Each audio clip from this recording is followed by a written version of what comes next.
Hello प्यारे बच्चों, welcome to our channel physics Patna से। बच्चों, जैसा मैंने आपको प्रॉमिस किया था कि आने वाले वीडियो में मैं आपको जो हमारे यहाँ आईसीएसई 10th का मॉक टेस्ट होता है एक ही साइंस ट्यूटोरियल में, उसका मैं आपको कॉपी चेक करके दिखाऊंगा। तो बच्चों, फिजिक्स का सेकेंड राउंड हो चुका है मॉक टेस्ट का, उसका पेपर हम आज चेक करने वाले हैं आपके सामने, जिससे आपको पता चल जाए कि बच्चे कहाँ कहाँ पे गलतियां करते हैं और मार्क्स डिडक्ट हो जाते हैं उसके लिए। तो आप वो गलतियां ना करिएगा और आप ज्यादा से ज्यादा अच्छा मार्क्स स्कोर करिएगा।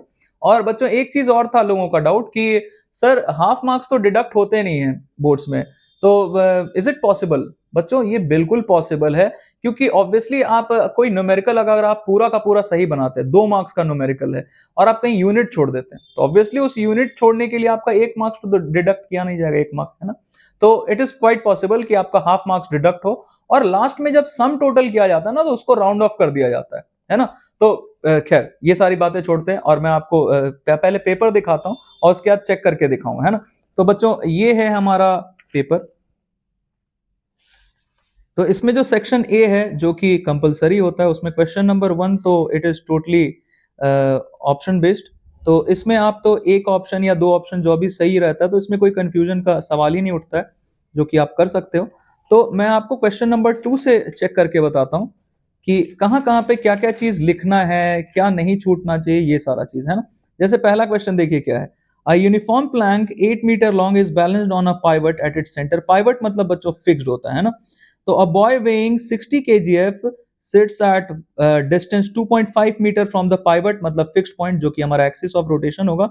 Calculate the distance from pivot where another boy of weight 55 kgf sits in order to balance the plank. अब देखिए इसमें क्या करना होगा, बच्चे ने क्या किया पहले ये देखते हैं। जैसे ये हमारा ठीक है, तो टोटल 8 मीटर का है और इसको बिल्कुल मिडल में पाइवट किया गया है, मतलब फिक्स किया गया है, और एक बच्चा ठीक है 2.5 मीटर। तो हमें पता करना है दूसरा बच्चा जो 55 kgf वेट का है वो कहाँ पे बैठा होगा। तो सबसे पहले हाँ, according to principle of moments बिल्कुल सही लिखा है। ये बहुत जरूरी है लिखना कि किस प्रिंसिपल के अकॉर्डिंगली हम वर्क कर रहे हैं। तो एंटी क्लॉकवाइज ठीक है, और फिर क्लॉकवाइज के लिए इसने किया है, ठीक है, बिल्कुल सही है। हाँ, ये बिल्कुल सही किया बच्चों। So the boy is on the other side of the pivot, देखिए बिल्कुल सही किया सारा चीज। तो इसके लिए इसको 2 मार्क्स मिलते हैं, 2 मार्क्स का क्वेश्चन था। नेक्स्ट क्वेश्चन क्या है बच्चों, देखते हैं। जैसे ये जो हमारा क्वेश्चन था, इसमें हमारे पास डिस्प्लेसमेंट ऑफ लोड और डिस्प्लेसमेंट ऑफ एफर्ट गिवन था, जिसको हम डीई और डीएल से डिनोट करते हैं ना। तो हमें वी आर फाइंड करना है, और तो V R DE by DL होता है, हाँ बिल्कुल सही है। और ये हमारा फर्स्ट सब पार्ट था इसका। तो देखिए इट इज पॉसिबल कि आप कह पहले कोई सब पार्ट्स 2 कर देगा आपने और फिर बाद में 1 किया, इससे कोई दिक्कत नहीं है। आप सिर्फ क्लियरली जो नंबर है क्वेश्चन का वो दिया करिएगा। तो इसने सेकंड वाला पार्ट जो वहां पहले किया था, फर्स्ट यहाँ किया, ये भी बिल्कुल सही। अब देखिए आपको इन सारी चीजों में टाइम वेस्ट नहीं करना है। ये जो इतना ज्यादा इसमें किया गया है, आपको सिंपली एक सर्कुलर डिस्क बनाना है, और ये सारी चीजें बनाने की जरूरत नहीं है। इसमें आप सिर्फ फ्रेम बनाइए और 2 सर्कल बनाइए और फिर अपना स्ट्रिंग ड्रॉ करना स्टार्ट करिए। हाँ बिल्कुल सही है, इसमें भी 1 मार्क्स मिलेंगे, 1 मार्क मिलेंगे। फिर एम ए फाइंड करना था इसका बच्चों। अब देखिए इसमें ये चीज तो करके दिखाए सही है, लेकिन इसका जरूरत नहीं था, क्योंकि जब भी क्वेश्चन में आपको कुछ नहीं दिखे इफिशियंसी के लिए, तो मतलब इफिशियंसी 100% लेना। तो इफिशियंसी अगर 100% लेते हैं तो M A equal V R होगा, तो एम ए भी हमारा 3 हो जाएगा वी आर के जितना ही। ठीक है, ये भी 1 मार्क का था, ये भी 1 मार्क का था, ये ठीक है। अब देखिए फोर्थ सब पार्ट में, ये नंबरिंग इसने गलत दिया है, ये फोर्थ सब पार्ट है। खैर हम देखते हैं क्या है। फोर्थ सब पार्ट में बच्चों आपको दिया गया था कि इफिशियंसी अगर 75% हुआ तो हमें ये लोड गिवन था। मैं आपको क्वेश्चन दिखाता हूं। अगर हमारा इफिशियंसी 75% है तो कितना एफर्ट लगाना पड़ेगा 10 न्यूटन के लोड को अपलिफ्ट करने के लिए, उठाने के लिए। तो देखते हैं बच्चे ने क्या किया है। तो इसने पहले इफिशियंसी ठीक है, M A equal V R, ठीक है। तो एम ए इसने फाइंड किया है, कितना किया है देखते हैं। एम ए फाइंड किया है, अच्छा ये डायरेक्टली इसने कर लिया ऐसा, बट इसने एक चीज गड़बड़ कर लिया बच्चों। ये इसने एफर्ट ले लिया है शायद 10 न्यूटन, जो कि हमारा लोड गिवन था, है ना। तो ये यहीं से गड़बड़ शुरू हो गया। अब देखिए ऐसे केस में आपको जरा सा भी मार्क्स नहीं मिलता है। कभी कभी ऐसा पॉसिबिलिटी होता है कि आप सारा चीज सही करें और लास्ट में आंसर गड़बड़ हो जाए कहीं बीच में, तो स्टेप मार्किंग होता है, लेकिन इसमें शुरुआत में ही गलती था, तो इसलिए मार्क्स नहीं मिलेंगे। अब आगे चल के यहाँ पे सही लिखा है, ये लोड की जगह 10 न्यूटन लिखा है, बट आंसर गलत है ना। चलिए नेक्स्ट क्वेश्चन था हमारा कि व्हाट इज वर्क, डिफाइन करना है। तो work is said to be done when the force applied on the body displaces from its own direction, बिल्कुल सही है। और फिर इसी में सेकंड सब पार्ट था कि जो बॉडी सर्कुलर पाथ पे मूव करता है तो उसमें वर्क डन कितना होता है। तो अब देखिए इसने सही लिखा है कि सर्कुलर पाथ पे चल रहा है तो work done is said to be 0। अब देखिए ये चीज गलत लिख दिया इसने। ये जरूरी थोड़ी है कि डिस्प्लेसमेंट 0 होगा तभी वर्क डन 0 होगा, है ना। ये बिल्कुल भी जरूरी नहीं है बच्चों। बॉडी जहां से शुरू हुआ है वहां वापस नहीं भी आए, किसी भी इंस्टेंट पे वर्क डन 0 ही होगा, क्योंकि जो फोर्स होता है वो इस कंडीशन में डिस्प्लेसमेंट के परपेंडिकुलर होता है और work done is equal to F S cos 90 हो जाएगा, दैट विल बी 0, है ना। तो इसमें इसको एक ही मार्क्स मिलेंगे, एक मार्क मिलेंगे, क्योंकि इस वाले पार्ट में वर्क डन 0 तो हुआ लेकिन ये गलत ही कुछ लिख दिया। और देखिए इसका जरूरत भी नहीं था, आपसे सिर्फ जितना पूछा जाए ना आप उतना ही बताइएगा। बहुत बार ऐसा होता है कि एक्स्ट्रा बताने में हम गलती कर देते हैं और उस गलती के लिए मार्क्स कट जाता है। जैसे इसमें देखिए क्या पूछा गया है, when a body moves in a circular path how much work does it do. इसमें रीजन तो पूछा ही नहीं कि क्यों करता है, कैसे करता है, तो हम सिर्फ इतना लिखते कि it does 0 work, it does no work. Okay, चलिए आइए आगे बढ़ते हैं। नेक्स्ट है कि कमर्शियल यूनिट ऑफ एनर्जी बताना था, ऐसा यूनिट ऑफ एनर्जी बताना था, फिर दोनों के बीच में जो रिलेशन होता है वो हमें इस्टेब्लिश करना था बच्चों। देखिए मैं आपको क्वेश्चन दिखाता हूं। इस्टेब्लिश करने का मतलब ना कि दोनों के बीच में वो जो रिलेशन है वो कैसे आए, आपको ये दिखाना है। तो इस बच्चे ने क्या किया है, कमर्शियल यूनिट सही लिखा है बिल्कुल। और ये देखिए इस जब हम सिर्फ सिंबल देते हैं ना किसी यूनिट का जो साइंटिस्ट के नाम के बाद रखा गया तो कैपिटल जे लिखा, ठीक है, लेकिन यहाँ कैपिटल से नहीं स्टार्ट करना है, ये स्मॉल लेटर से स्टार्ट करेंगे, है ना, ये आपको ध्यान रखना होगा। ये यहाँ पे जे स्मॉल रहेगा। अब देखिए इसमें इस्टेब्लिश करना था ये रिलेशन, तो बच्चे ने डायरेक्टली लिख दिया है सिर्फ, ये इसमें मार्क्स नहीं मिलेंगे। इस्टेब्लिश करना था तो ये टोटल 2 मार्क्स का क्वेश्चन था, तो इसमें बच्चे को 1 मार्क मिलेंगे, वो भी इसके लिए, है ना, इसके लिए नहीं, क्योंकि इसमें एस्टैब्लिश किया ही नहीं। चलिए आइए आगे बढ़ते हैं। नेक्स्ट क्वेश्चन है हमारा कि व्हाट इज इक्विलिब्रियम। तो देखते हैं क्या है। When a body under the influence of several forces remains at its state of rest और स्टेट ऑफ लीनियर मोशन और रोटेशनल मोशन। लीनियर, ये मोर लिखा है यहाँ पे, ये मोशन होना चाहिए, लीनियर मोशन और रोटेशनल मोशन। जल्दी जल्दी में ऐसा करते हैं बच्चे, तो आप ये ध्यान रखिएगा। Such that there is no change in it state of motion. Okay, सही। अब देखिए दूसरा पार्ट में यही, इसी में दूसरा पार्ट जो था क्वेश्चन था कि जो ट्रायंगुलर लैमिना होता है, लैमिना मतलब 2 डायमेंशनल फिगर, तो उसका जो सेंटर ऑफ ग्रेविटी होता है वो कहाँ होता है। बिल्कुल सही लिखा है, इसके जगह आप डायरेक्टली सेंट्रॉइड भी लिख सकते थे, है ना। चलिए आइए आगे। अब देखिए ये it is wastage of time, आपको ये चीज करने की जरूरत ही नहीं है, आपसे जितना पूछा गया आप बस उतना ही करिए, ताकि ये टाइम जो है जो आपने यहाँ लगाया उसमें कोई दूसरा क्वेश्चन कर लें या लास्ट में 5 मिनट बचा ले रिवीजन के लिए, ये जरूरी नहीं है ना। चलिए आइए आगे बढ़ते हैं।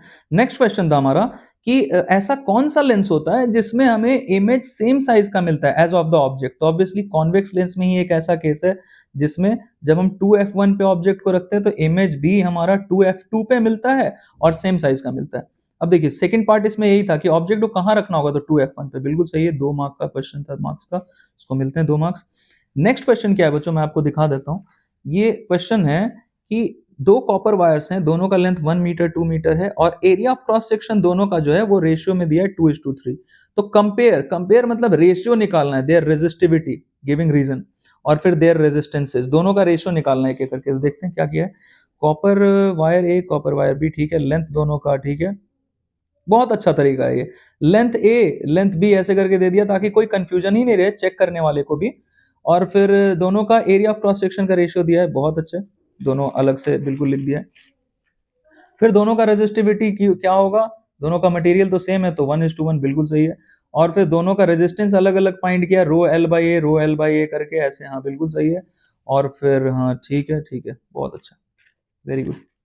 चलिए आइए आगे बढ़ते हैं। नेक्स्ट क्वेश्चन है बच्चों कि जो इलेक्ट्रोमैग्नेट होता है हमारा, उसका मैग्नेटिक फील्ड का स्ट्रेंथ कैसे बढ़ा सकते हैं। तो obviously number of turns in the coil और मैग्नीट्यूड ऑफ करंट, हाँ इन दोनों चीजों पे डिपेंड करता है। तो फैक्टर्स अफेक्टिंग हमसे ये पूछा गया था। नेक्स्ट है कि किसी बॉडी को, किसी सब्सटेंस को हम हीट एनर्जी दें लेकिन उसका टेम्परेचर नहीं बढ़े, ऐसा पॉसिबल है क्या। हाँ बिल्कुल पॉसिबल है, without producing rise in temperature, ठीक है।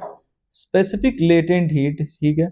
अब देखिए इसमें इसको एक्सप्लेन करना था कि चेंज ऑफ फेज के वक्त क्या होता है, पोटेंशियल एनर्जी बढ़ता है। तो ये देखिए इनकम्प्लीट माना जाएगा। बहुत अच्छा एक्सप्लेन किया है बाकी सारा चीज, लेकिन ये नहीं लिखा है कि काइनेटिक एनर्जी बढ़ना बंद हो गया बॉडी का, सब्सटेंस का, इसलिए टेम्परेचर बढ़ना बंद। अब जितना हीट हम देंगे वो बॉडी का जो मॉलिक्यूल्स है उसका पोटेंशियल एनर्जी बढ़ाने के काम में आता है, ना कि काइनेटिक एनर्जी।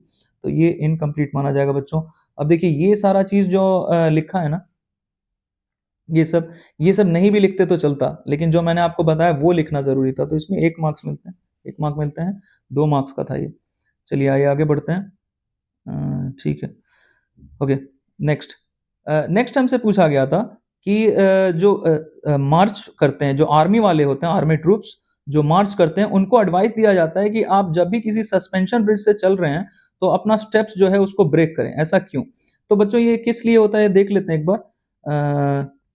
ठीक है, this is because when they March they do so in the same phase and the force exerted by their steps acts as, बहुत अच्छा एक्सप्लेन किया, बहुत अच्छा, which matches the natural frequency of the moving bridge। नहीं बच्चे, ये लिखने का जरूरत नहीं है ना, क्योंकि bridge is obviously it is not moving, it might oscillate with smaller amplitude, है ना, and thus resonance occurs and the bridge starts to with greater amplitude। हाँ बाकी सारा चीज बहुत अच्छा एक्सप्लेन किया बच्चों, और बहुत अच्छा एक्सप्लेन किया है। सबसे ज़्यादा ज़रूरी ये चीज़ लिखना है ना, रेजोनेंस। अगर आप बहुत कुछ लिख देते हैं, रेजोनेंस नहीं लिखते हैं तो मार्क्स कट जाते हैं। तो है ना, तो इसमें 2 मार्क्स मिलते हैं। आइए आगे बढ़ते हैं। फिर हमसे पूछा गया है रेडियो एक्टिविटी का एक यूज बताना है, और फिर ये बताना है कि उसका एक हार्मफुल इफेक्ट बताना है। आप देखिए रेडियो एक्टिविटी का यूज क्या है, हार्मफुल इफेक्ट क्या है। यूज पहले देख लेते हैं, is to kill cancer cells, हाँ बिल्कुल सही है।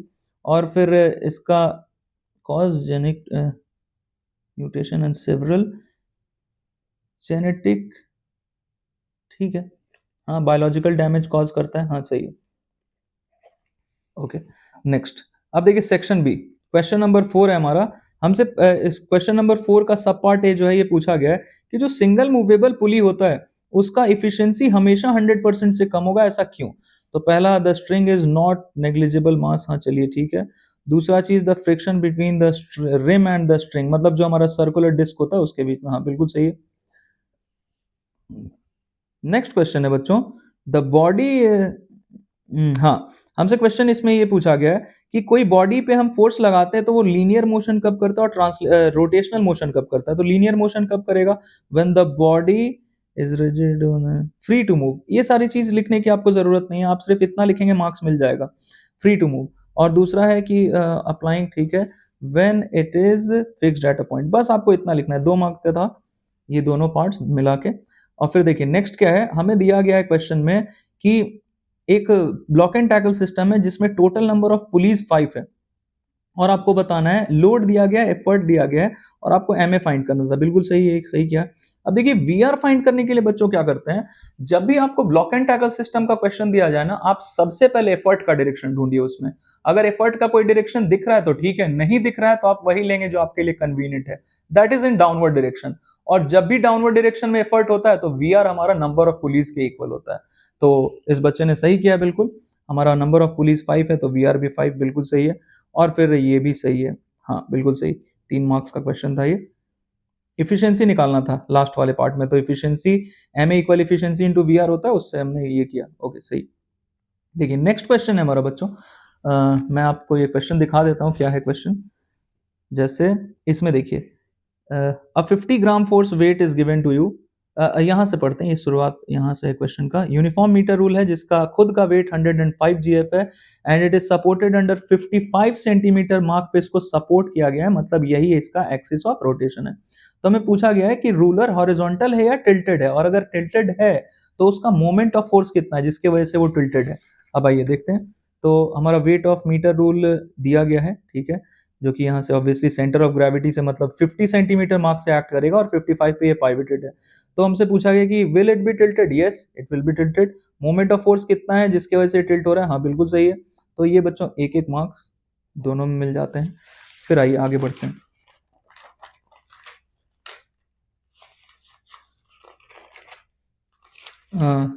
एक चीज़ बच्चों, सॉरी फॉर दैट, ये दोनों मिला के 1 मार्क्स के थे ना, हाफ हाफ मार्क्स के दोनों पार्ट थे। तो आपको ये 1 मार्क मिलता है दोनों मिलाकर। और फिर देखिए नेक्स्ट हमसे पूछा गया है कि आपके पास एक 50 ग्राम फोर्स का वेट गिवन है, तो उसका यूज़ करके आप इसको बैलेंस कैसे कर सकते हैं? तो बिल्कुल सही किया है। Principle of moment of force anti clockwise ले लिया, ठीक है। 5 ठीक है, सही है। और फिर इधर से नहीं पता है कहाँ से सस्पेंड करना है, तो एक्स ले लिया, ठीक है, बिल्कुल सही है, 10 सेंटीमीटर। तो इसको कहाँ पे प्लेस करना है? फ्रॉम द 55 सेंटीमीटर मार्क, हाँ, बहुत अच्छा, बहुत अच्छा। 55 सेंटीमीटर मार्क से ये मतलब ये हमारा एक्सिस ऑफ रोटेशन है, यहाँ से ये जो परपेंडिकुलर डिस्टेंस फाइंड किया, ये आया 10.5। तो ऑब्वियसली 10.5 इसमें ऐड कर देंगे तो हम कितने मार्क पे पहुंच जाएंगे? 65.5 सेंटीमीटर मार्क, बिल्कुल सही है। ये 2 मार्क्स का क्वेश्चन था, इसके लिए पूरे मार्क्स मिलते हैं। और फिर हमसे पूछा गया बच्चों कि ये सॉरी बच्चों, ये 1 ही मार्क का क्वेश्चन है, तो इसमें 1 मार्क मिलते हैं। और फिर हमसे पूछा गया है कि ये किस प्रिंसिपल पे बेस्ड है जो कैलकुलेशन हमने किया है? तो obviously principle of moment of force, और ये बिल्कुल सही लिखा है। और एक चीज़ में छूटा हुआ बच्चों कि ये सारा चीज़ जो हमने लिखा है, ये कब पॉसिबल है? तो ये लिखना पड़ेगा इन इक्विलिब्रियम, आपको ये लिख के बताना पड़ेगा। और ये सारा चीज़ जो है हमारा, ये किसके अबाउट? अबाउट द पाइवट या फिर एक्सिस ऑफ रोटेशन, ये चीज़ आपको लिख के बताना पड़ेगा, है ना? अब देखिए इसके लिए मार्क्स कटेंगे। ये 1 मार्क का था, तो इसमें हाफ ही मार्क मिलेंगे। आइए आगे बढ़ते हैं। नेक्स्ट क्वेश्चन है हमारा क्वेश्चन नंबर 5। इसमें मैं आपको पहले फिगर दिखा दूं। फिगर क्या है बच्चों, देखते हैं। ये रहा हमारा क्वेश्चन नंबर 5, जिसमें 3 फिगर आपको दिख रहे हैं। पहला क्वेश्चन आपसे पूछा गया है कि कौन सा प्रिंसिपल नोट, मतलब फंडामेंटल नोट कौन शो कर रहा है इसमें से? तो ये पहला वाला हमारा फंडामेंटल नोट है ना? तो देखते हैं बच्चे ने क्या लिखा है। Fundamental note diagram 1 shows principle note, सही बात है। और फिर पूछा गया था कि कौन सा फिगर है इसमें से जो फंडामेंटल नोट का, प्रिंसिपल नोट का 4 टाइम्स है, जिसका फ्रीक्वेंसी है ना? देखिए फ्रीक्वेंसी किसका 4 टाइम्स है? That of the first. तो ये ऑब्वियसली हमारा थर्ड वन। तो थर्ड वन है, लिखा है या नहीं लिखा है? हाँ सही है, लिखा है थर्ड वन। और फिर पूछा गया कि सबसे ज्यादा वेवलेंथ किस वाले का था? तो ऑब्वियसली पहले वाले का वेवलेंथ सबसे ज्यादा था, है ना? तो बच्चे ने ये भी सही लिखा है। और फिर फ्रीक्वेंसी पूछा गया है कि जो हमारा फर्स्ट वाइब्रेशन है, फर्स्ट फिगर वाला और सेकंड फिगर वाला, मतलब ये दोनों, इन दोनों के फ्रीक्वेंसी का निकालना है रेशियो। तो देखिए बच्चों, ये फ्रीक्वेंसी का रेशियो भी सही निकाला है। चलिए, तो ये 4 मार्क्स का क्वेश्चन था, मिलते हैं। अब देखिए नेक्स्ट क्या है, क्वेश्चन है हमारा कि व्हाट इज डैम्प्ड वाइब्रेशन? तो डैम्प्ड वाइब्रेशन क्या होता है? Periodic vibration of a body such that the amplitude keeps on decreasing due to the presence of resistive force। हाँ बिल्कुल सही है, 1 मार्क मिलता है इसमें। और फिर इसका एग्जाम्पल पूछा गया था, तो when a branch is pulled one it vibrates for okay। और फिर ड्यू टू, हाँ सही बात है। मतलब किसी भी बॉडी का वाइब्रेशन या ऑसिलेशन अगर किसी मीडियम में, जैसे जनरली हमारे अगल बगल एयर है, तो हम ये दे सकते हैं एग्जाम्पल में। ये भी 1 मार्क का हो गया, दोनों एग्जाम्पल मिला के। फिर हमसे म्यूजिक और नॉइज का डिफरेंस पूछा गया है, तो कंटिन्यूअस ठीक है, प्लीजेंट साउंड है ठीक है, डिसकंटिन्यूअस हार्श है okay. With these statements are not relevant, है ना बच्चों? तो आप कोशिश, अब जैसे देखिए ये इसमें ये जो लिखा है कि 120 डेसिबल से ऊपर का जो है दैट इज नॉइज, हाँ ये सारा चीज ठीक है। लेकिन इन सारे स्टेटमेंट से आप बचिएगा कि ये हमें अच्छा फील करवाता है। अब जैसे देखिए इसने लिखा है बच्चे ने कि minor headaches to feel better, नहीं, आप इसके जगह बता सकते थे कि 20 डेसिबल तक का जो है या 30 डेसिबल तक का, तो उसको हम एज म्यूजिक ट्रीट कर सकते हैं, और इसमें सडन राइज या फॉल इन एम्पलीट्यूड नहीं होता है। ये सारा पॉइंट्स थोड़ा अच्छा रहेगा, सुटेबल रहेगा, तो आप वो सब लिखिएगा, है ना? चलिए आइए आगे बढ़ते हैं। नेक्स्ट क्वेश्चन है बच्चों, हमारे पास मैं आपको क्वेश्चन दिखा देता हूं क्या है। देखिए, a truck weighing 1000 kgf changes its speed from 36 to 72 kilometre per hour in 2 minutes. तो calculate the work done by the engine. अब देखिए आप इसमें ढूंढेंगे कि फोर्स कितना है, डिस्प्लेसमेंट कितना, कुछ नहीं दिख रहा है। तो ऑब्वियसली बच्चों इसमें हम किस चीज का यूज करेंगे? वर्क एनर्जी थ्योरम का। अब देखिए इंजन हमसे पूछा गया है कि ये work done by the engine कितना है, तो ऑब्वियसली वर्क एनर्जी थ्योरम क्या बताता है? Work done by the force on the moving body is equal to the increase in its और change in its kinetic energy. तो बच्चे ने बिल्कुल सही किया है। लेकिन देखिए मुझे जहां तक अंदाजा है, ये आगे जाके जरूर कुछ गड़बड़ करेगा। क्यों? क्योंकि यहाँ पे ये केजीएफ है, इससे मास तो ये हमारा वेट था इसका, ट्रक का, तो इससे हमारा मास तो आ जाएगा 1000 केजी एसआई यूनिट में, है ना? लेकिन ये दोनों चीज़ एसआई यूनिट में नहीं है बच्चों। तो ये दोनों चीज़ आपको एसआई यूनिट में कन्वर्ट करना पड़ेगा। ये 10 आएगा और ये 20 आएगा और फिर ये टाइम को भी कर लेते हैं 120 सेकंड। अब देखिए स्टेप्स इसके सही थे, लेकिन आगे जाके कैलकुलेशन गलत हुआ होगा और इसकी वजह से सारा कुछ गड़बड़ हो गया बच्चों। यहाँ से गड़बड़ शुरू हो गया, है ना? क्योंकि ये आपने केजी में लिया है मास और बाकी सारा चीज़ आपने किलोमीटर पर आवर में ले लिया, तो ये सारा चीज़ गड़बड़ हो गया बच्चों। तो इस बच्चे को 2 मार्क्स का क्वेश्चन था ये, लेकिन शुरू से ही गलती हो गया यहाँ से ही, तो कुछ भी नहीं मिलेगा, सिर्फ हाफ मार्क्स दे सकते हैं स्टेप्स के लिए। देखिए नेक्स्ट क्वेश्चन फिर हमारा क्या है कि रिफ्रैक्शन क्या होता है ये डिफाइन करना था। तो refraction is the change in path of light when it travels from one transparent medium to another. हाँ बिल्कुल सही है। और फिर दूसरा क्वेश्चन क्या था बच्चों, मैं आपको दिखाता हूँ। देखिए ये है question, refractive index of water with respect to glass दिया है 8/9, ठीक है। Refractive index of water with respect to air दिया है, then what is the refractive index of glass with respect to air. चलिए ये हमारा क्वेश्चन था। अब इसमें क्या किया है बच्चे ने, refractive index of water with respect to glass, ठीक है, और फिर water with respect to air, ठीक है, और glass with respect to air निकालना था। तो अब देखिए क्या किया है, स्पीड वगैरह इतना कुछ किया है और फिर ये आया ऐसा 2/3। अच्छा, एयर का विथ रिस्पेक्ट टू ग्लास निकाला और फिर किया। चलिए वैसे तो ये सही है, सही है, इसके लिए 2 मार्क्स मिलते हैं, लेकिन इतना मेहनत करने का ज़रूरत ही नहीं था। आप क्या कर सकते थे इसकी जगह, डायरेक्टली मैं यहाँ लिख देता हूँ। जैसे आपने पढ़ा होगा कि रिफ्रैक्टिव इंडेक्स ऑफ हमें क्या निकालना है, रिफ्रैक्टिव इंडेक्स ऑफ निकालना है किसी भी एक मीडियम का μ2 1 निकालना है, तो आप यहाँ डायरेक्टली μ2 बाई μ1 कर सकते थे, है ना? मतलब एब्सोल्यूट रिफ्रैक्टिव इंडेक्स ऑफ, जैसे इसमें हमसे पूछा गया है कि refractive index of glass with respect to water दिया गया है 8/9, तो sorry refractive index of water with respect to glass, मतलब यहाँ पे हम वाटर के जगह सेकेंड मीडियम लेंगे वाटर और ये लेंगे ग्लास।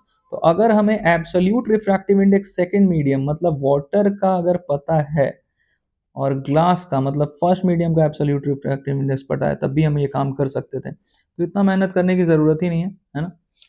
खैर, इससे हमारा टाइम सेव होगा। चलिए आइए आगे बढ़ते हैं। नेक्स्ट क्वेश्चन था बच्चों कि हमारे पास एक फिगर दिया गया है और इसमें हमें गिवन है कि रेड कलर ऑफ लाइट के लिए जो प्रिज्म है हमारा, उसका क्रिटिकल एंगल है 60 डिग्री। तो रेड कलर ऑफ लाइट का क्या होगा इससे पास करने के बाद, या करेगा भी नहीं करेगा, और ब्लू कलर का क्या होगा। तो देखिए इस बच्चे ने सारा चीज बिल्कुल ही गड़बड़ कर दिया है। देखिए क्रिटिकल एंगल का मतलब क्या होता है, अब जैसे रेड कलर ऑफ लाइट के लिए दिया गया है कि रेड कलर ऑफ लाइट के लिए इसका सॉरी ये ऐसे आया था लाइट रे, इसके लिए जो हमारा क्रिटिकल एंगल है 60 डिग्री है। क्रिटिकल एंगल 60 डिग्री होने का मतलब रेड कलर ऑफ लाइट के लिए ये यहाँ पे एंगल ऑफ इंसिडेंस 60 अगर बना है तो ये ऐसा आ जाएगा अलोंग द सरफेस, तो ये आया red colour of light. And as you know कि जो ब्लू कलर ऑफ लाइट है या फिर इसके अलावा कोई भी हो जिसका वेवलेंथ रेड कलर से कम है, उन सब के लिए क्रिटिकल एंगल का वैल्यू कम होगा। तो ब्लू कलर ऑफ लाइट हमारा टोटल इंटरनल रिफ्लेक्शन सफर करेगा और फिर यहाँ से बाहर ऐसे आ जाएगा, है ना? ओके, चलिए आइए आगे बढ़ते हैं।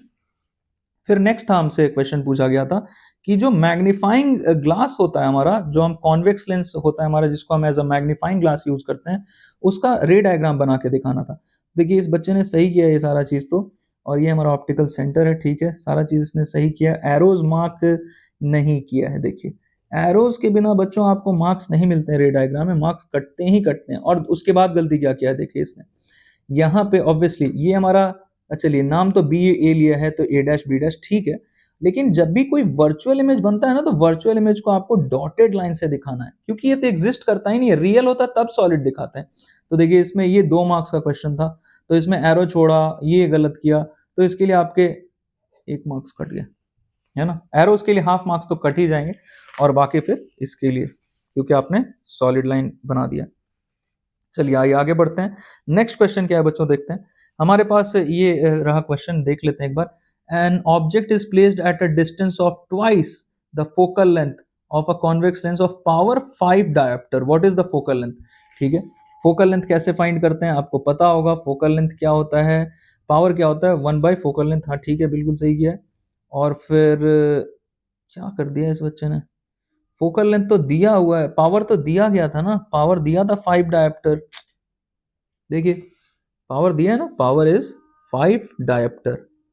अब देखिए इसने सब गड़बड़ कर दिया। और फिर पूछा गया है कि find the nature and position of the image. अब देखिए आपको ये क्लियरली यहाँ से दिख रहा है क्वेश्चन में ही कि ये जो हमारा कॉन्वेक्स लेंस है इसका पावर 5 है और ये ऑब्जेक्ट कहाँ पे रखा है, ट्वाइस द फोकल लेंथ, मतलब 2f1 पे, तो इमेज कहाँ मिलेगा, 2f2 पे। और उसका नेचर कैसा होगा, रियल इन्वर्टेड, है ना। नेचर एंड पोजीशन बताना, रियल एंड इन्वर्टेड, और पोजीशन होगा 2f2। तो इसमें बच्चों कैलकुलेशन का भी जरूरत नहीं था सेकंड वाले सब पार्ट में, है ना। फाइंड बोला गया है, तो फाइंड बोला गया है तो इसमें हम कैलकुलेट करके दिखाएंगे। हाँ, अगर ये डायरेक्टली पूछता कि what is the nature and position तो हम नहीं दिखा सकते थे, लेकिन ये न्यूमेरिकल है तो फाइंड करना है तो हम ये कैलकुलेट करके दिखाएंगे। और इस बच्चे ने तो शुरू में ही सब गड़बड़ कर दिया था, तो ये भी गलत होगा, ये गलत हो गया। ठीक है, चलिए आगे आगे बढ़ते हैं। फिर हमसे क्वेश्चन पूछा गया है कि इंफ्रारेड रेडिएशंस जो होते हैं उनको हम डिटेक्ट कैसे करते हैं, क्योंकि इंफ्रारेड तो दिखते नहीं है, तो पता कैसे चलेगा कि इंफ्रारेड वहां है भी कि नहीं। तो ये देखिए इस बच्चे ने क्या लिखा है पता है, कि हम इंफ्रारेड ऑब्टेन कैसे करते हैं, जबकि क्वेश्चन हमारा ये था ही नहीं। क्वेश्चन देखिए मैं आपको दिखाता हूँ क्वेश्चन क्या था। क्वेश्चन है कि आप इंफ्रारेड का जो प्रेजेंस है वो डिटेक्ट कैसे करते हैं, ये था क्वेश्चन। और फिर अल्ट्रावायलेट का, तो आई होप कि इसने सेकंड वाला पार्ट भी गलत ही किया होगा। ये देखिए क्वार्ट्ज प्रिज्म से ऑब्टेन करते हैं, ऑब्टेन करने का पूछा ही नहीं, चेक करने के लिए बोला जा रहा है कि है कि नहीं ये बताना है। फिर देखिए नेक्स्ट क्वेश्चन था हमारा कि एसी जनरेटर और डीसी मोटर में क्या क्या सिमिलैरिटीज और क्या क्या डिसिमिलैरिटीज है। तो ट्रांसफॉर्मेशन ऑफ एनर्जी, ठीक है ये सही है, ट्रांसफॉर्मेशन ऑफ एनर्जी होता है दोनों में ही। फिर आयरन कोर दोनों में ही हम यूज करते हैं, चलिए बिल्कुल सही है। तो ये एक मार्क मिल जाता है। डिसिमिलैरिटीज क्या क्या देखते हैं, एसी जनरेटर में mechanical energy changed into electrical, ठीक है बिल्कुल सही है। और फिर AC generator uses principle of induced electromotive force, देखिए it is not any principle, principle of induced, principle of electromagnetic induction आपको लिखना है यहाँ पे, है ना। मैं यहाँ अंडरलाइन कर देता हूँ, ये चीज है आपको नहीं लिखना है, electromagnetic induction where the conductor is placed इन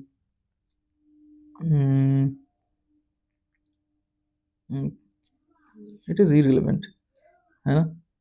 अच्छा डीसी मोटर का लिखा है, uses principle where the conductor is placed in magnetic field normally and when electrical current passes through it it moves causing, ठीक है। ये डायरेक्टली लिख सकते थे कि ये लॉरेंस फोर्स के प्रिंसिपल पे बेस्ड है, इतना ज्यादा लिखने की जरूरत नहीं थी, तो इसमें हाफ मार्क मिलते हैं। ओके चलिए आइए आगे बढ़ते हैं। नेक्स्ट क्वेश्चन है बच्चों हमारा कि जो हमारा इलेक्ट्रिसिटी हम बनाते हैं यहाँ पे पावर जनरेटिंग स्टेशन में, वो वहां से बनाने के बाद वोल्टेज अप क्यों करते हैं, डायरेक्टली 11 केवी पे ही क्यों नहीं भेज देते हैं। तो इसका रीजन क्या लिखा है बच्चे देखते हैं, transmitted so that the loss of electrical energy in the form of heat, ठीक है बिल्कुल सही लिखा है। Transmitted so that the loss of ये तो लिखा ही नहीं है कि form of so that the loss of electricity in the form of heat is less, अच्छा ठीक है, हाँ मैं प्रिवेंट ढूंढ रहा था, कोई बात नहीं, इज लेस, ठीक है, as voltage inversely proportional to current, हाँ बिल्कुल सही है बिल्कुल सही है। अब देखिए ये सारी चीजें जो है ना, ये अगर आपके कॉपी में दिखती हैं तो टीचर, अब देखिए ये थ्योरी पार्ट में अगर कुछ मिसिंग भी हो या आपने कुछ गलत ही लिख दिया लैंग्वेज में, तो वो सारा चीज इग्नोर किया जा सकता है अगर ये दिख गया तो। अभी दिख रहा है कि बच्चे को नॉलेज है कि अच्छा वोल्टेज ज्यादा करंट कम, और करंट कम तो हीटिंग इफेक्ट भी कम, बिल्कुल सही। चलिए आगे बढ़ते हैं। नेक्स्ट क्वेश्चन है हमारा कि power rating of an appliance क्या होता है। तो देखिए power rating of an appliance क्या बताता है हमें, tells us about the rate, बिल्कुल बिल्कुल गलत, बिल्कुल गलत। इसमें हम डायरेक्टली क्या बता सकते थे कि पावर रेटिंग से देखिए बच्चों हमें क्या पता चलता है कि उसका इलेक्ट्रिकल पावर कितना है उस अप्लायंस का, मतलब उसको हर एक सेकंड में कितना जूल इलेक्ट्रिकल एनर्जी चाहिए, और दूसरा चीज उसका वोल्टेज, उसके टर्मिनल्स के अक्रॉस कितना पोटेंशियल डिफरेंस हमें अप्लाई करना है ताकि वो प्रॉपरली वर्क कर सके, ये होना चाहिए था हमें, है ना। और फिर नेक्स्ट न्यूमेरिकल है हमारा, मैं आपको न्यूमेरिकल दिखा देता हूं, आप ये न्यूमेरिकल खुद से भी ट्राई करिएगा, और अगर आपको कहीं दिक्कत आए तो फिर आप मुझे बताना, मैं इसके लिए सॉल्यूशन अपलोड कर दूंगा, है ना। तो हमारा क्वेश्चन किधर है देखते हैं एक बार जरा। देखिए बच्चों क्वेश्चन नंबर 8 का सब पार्ट डी, ये है आपका क्वेश्चन, मैं आपको ऐसे दिखा देता हूँ, आप वीडियो को पॉज़ करके इसको देख सकते हैं और सॉल्व भी करिएगा। अगर आपको कहीं दिक्कत लगे तो आप मुझे बताना, मैं आपको इसका सॉल्यूशन बता दूँगा, है ना? चलिए आइए देखते हैं अब आगे। तो बच्चे ने क्या किया देखते हैं। इसने इंटरनल रेजिस्टेंस फाइंड किया है क्योंकि सारे सेल जो हैं वो पैरेलल में थे। हाँ, बिल्कुल सही है, 1 मार्क मिल गया इसके लिए। आइए आगे बढ़ते हैं। फिर दूसरे पार्ट में पूछा गया था कि टोटल हमारा रेजिस्टेंस कितना होगा? मैं देख लूँ एक बार क्वेश्चन। टोटल इंटरनल रेजिस्टेंस और फिर दूसरा था current flowing through external resistance. तो करंट के लिए हम क्या करेंगे? करंट के लिए हमें चाहिए टोटल रेजिस्टेंस। तो देखिए ये गड़बड़ हो गया, टोटल रेजिस्टेंस पहले फाइंड करना था। टोटल रेजिस्टेंस क्या हो जाएगा? टोटल रेजिस्टेंस हमारा 0.5 ओम है इंटरनल रेजिस्टेंस और 2.5 ओम गिवन है एक्सटर्नल रेजिस्टेंस। तो ये टोटल हो जाएगा 3 और फिर हम यहाँ से फाइंड कर सकते थे। ये सब गड़बड़ कर दिया उस बच्चे ने। ओके, और ये तो इनकम्प्लीट है। ओके, चलिए आगे बढ़ते हैं। नेक्स्ट क्या है कि हमसे लास्ट क्वेश्चन है ये हमारा। इसमें पूछा गया है कि what is observed when a current carrying conductor is placed parallel to magnetic field. अब देखिए, करंट कैरिंग कंडक्टर, आपको पता है कि लॉरेंज फोर्स किसी बॉडी पे कब एक्ट करता है, किसी कंडक्टर पे, जब उसमें जो करंट फ्लो कर रहा है और जो मैग्नेटिक फील्ड है दोनों का डायरेक्शन डिफरेंट हो। अब पैरेलल है, मतलब पैरेलल हो या सेम लिखा रहे तो उस पर कोई फोर्स एक्ट नहीं करता है बच्चों। तो देखते हैं क्या लिखा है। पैरेलल द पोटेंशियल, ये सब गलत है, कुछ भी नहीं है। तो पहले वाले पार्ट में बच्चों मैं आपको आंसर बता देता हूँ। पैरेलल है तो उस पर कोई भी फोर्स नहीं लगेगा, है ना। सेम भी लिखा रहता तो कोई फोर्स नहीं लगता, और परपेंडिकुलर रहता तो उस पर फोर्स लगता है, मैक्सिमम लॉरेंज फोर्स लगता है ना। तो बच्चों, आई होप कि मैंने आपको जो ये वीडियो में चेक करके दिखाया इससे आपको मदद मिलेगी और आप ये सारी गलतियां ना करें और ज्यादा से ज्यादा अच्छा मार्क्स स्कोर करें। And I am always there for you. All the very best for upcoming exams. Thank you very much for watching.